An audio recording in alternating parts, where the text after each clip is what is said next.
Okay, 3 things to do to prepare and make the best out of Lent. Well, according to our Lord Jesus Christ, there are three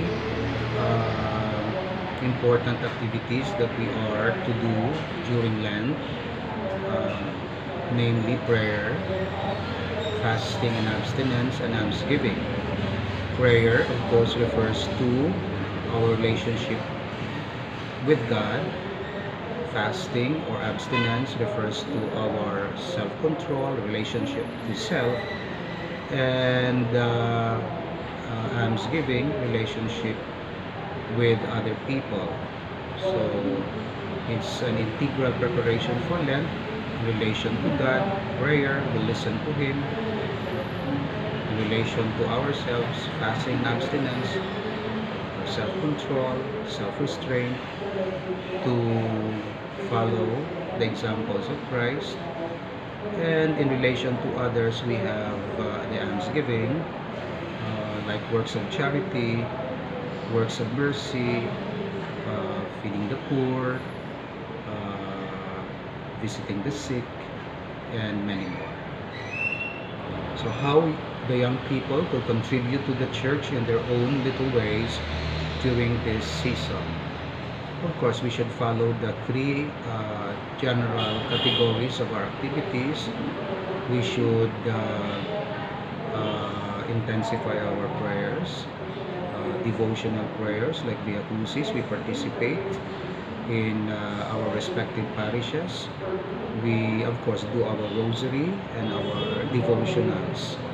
We also attend the Mass if ever, if it's we find ourselves ready to attend the Mass, and of course we go to confession when we find ourselves in the state of mortal sin. Another thing that the young people could do to contribute to the church in their little ways is to do fasting. Fasting means self-restraint.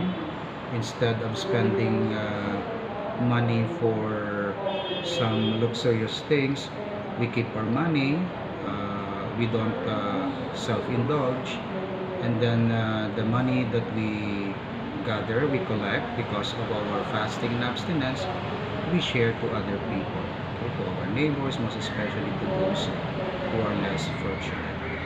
And the third one, the young people can do during this season is, of course, almsgiving, participation in the feeding, for example, activities of the church, and also actively participating in the ministries of the church. In other words, you contribute to the church when you make yourself holy, okay, in prayer.